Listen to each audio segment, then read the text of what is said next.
The mission of the Department of Employment and Economic Development, also known as DEED, is to empower the growth of the Minnesota economy for everyone. The agency exists to recruit, expand, and retain businesses, encourage international trade, and develop the workforce and communities. Joining me now is the Commissioner of the agency, Matt Varilek. Thank you so much for being here. My pleasure. Great to be here. You were appointed as Commissioner of DEED in late June. Congratulations. Thank you. So you're about 6 months on the job. Prior to joining DEED, you were president of a foundation promoting economic development in Little Falls and its surrounding 14 counties and 2 tribal nations.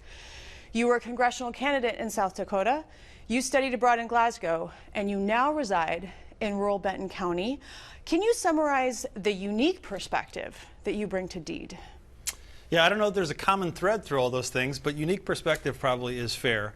I guess I would say that across that wide range of places, I have been able to forge relationships and work with people in a constructive way, despite having different lived experiences and backgrounds. And so that's one of the things that I touted as a candidate for this position, is that I see myself, and I think I have a track record of being a bridge builder across differences.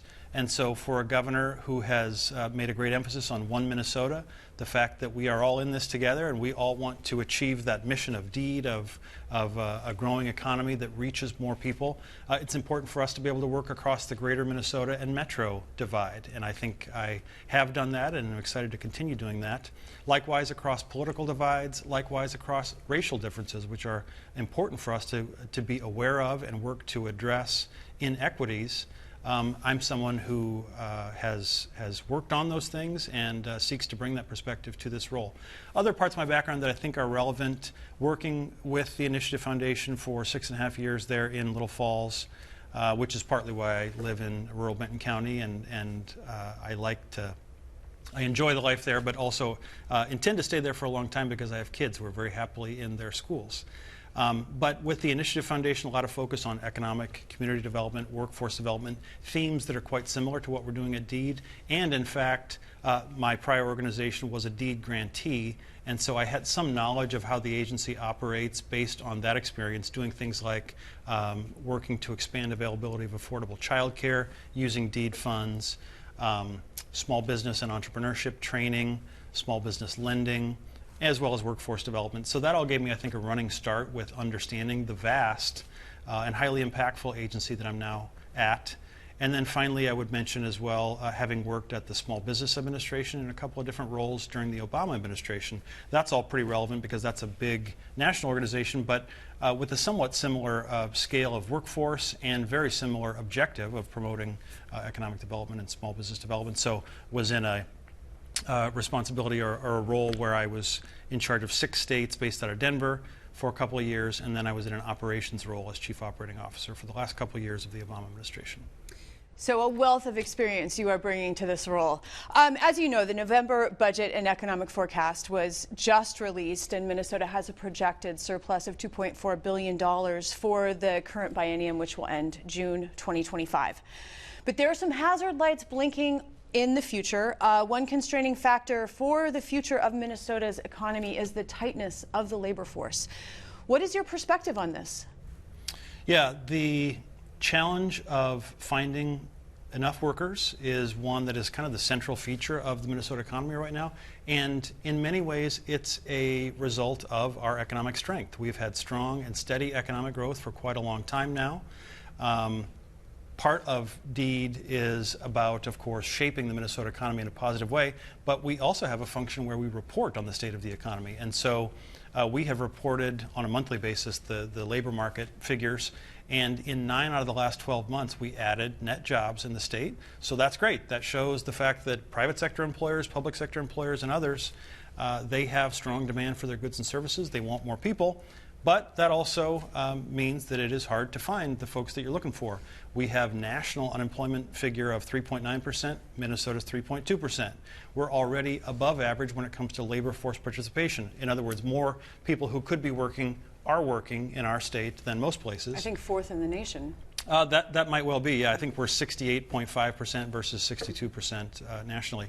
So those are strong features of the economy that we're proud of. But we do need to address that workforce challenge. And fortunately, in this most recent legislative session, and of course I joined the department after the session concluded, but historic investments were made following advocacy by the governor, lieutenant governor, and many others into workforce development programs, both at my department and beyond.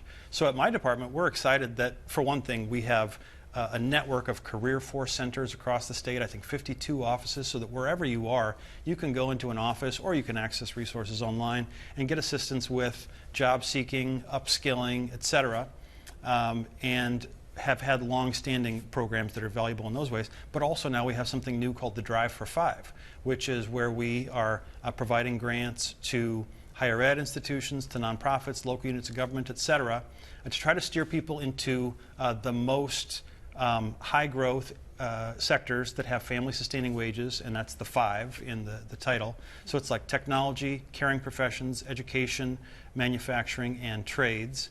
If we can get people into some of those high growth sectors, that will have lots of strong ripple effects across the economy for retail, for Main Street, et cetera.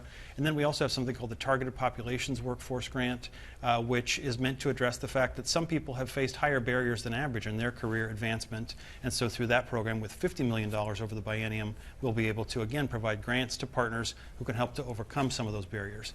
In addition to youth funding, in addition to the fact we have an Office of New Americans at DEED to address, to help welcome new Americans and make state government accessible to them. And then child care. If we can help more parents be able to find quality, accessible, and affordable child care, that means more people can be in the workforce so that we can allow people to find a career that will be satisfying to them and also meet the needs of those employers. You joined Governor Walz's recent trade delegation to Australia, the first trip to that country in Minnesota history. One stated goal of the trip was to deepen connections in the medical technology sector, of which Minnesota has been a leader. Will it take international investment and expansion for Minnesota to retain its dominance in medical technology? Well, we certainly see a massive opportunity there. We have a great strength already, and of course we want to leverage that and build on that. And first of all, just the importance of international trade in general was very apparent. Last Friday we had the Governor's International Trade Awards, where he recognized, I think, 7 of the Minnesota companies that are having some of the greatest impact on strengthening our economy through exports or through foreign direct investment. And that's what all of our international travel is about. And then when you have a governor that devotes significant time to participating in those things and going abroad and thanking companies that are investing here and helping to open up doors for Minnesotans to export, it's a big deal. MedTech is really a strength of Minnesota's, of course. And one of the things we did while we were there was we went to Medtronic, of course, an iconic Minnesota company, and celebrated that for 50 years now they've been operating in Australia and New Zealand. So we got to be there and help celebrate that massive milestone and see some of their amazing technology that's coming out that's going to improve lives and health, not just in Minnesota, not just in the USA, but everywhere. And then on the other side of the coin, on the small business side of the coin, we got to visit a place called Sear Medical. In fact, the previous International Trade Award winner from Governor Walz. And they have some fantastic technology that helps when it comes to diagnosing epilepsy, and makes it easier to be able to do that in the home instead of a clinical setting. And they've had success in Australia. They've expanded to the USA. When they received their award, I think they had 2 U.S. employees in Rochester. Now they have closer to 20 in the U.S. and most in Rochester, with lots of plans to expand. So we'd love to see more of those things, because we are a wonderful place with the Medtronics of the world, with all that we have in Rochester, the Mayo Clinic, Medical Alley, U of M research. This is the place where medical tech companies can succeed. Clearly so much going on at DEED and in the state of Minnesota. Commissioner Matt Varilek, thank you. My pleasure. Thank you.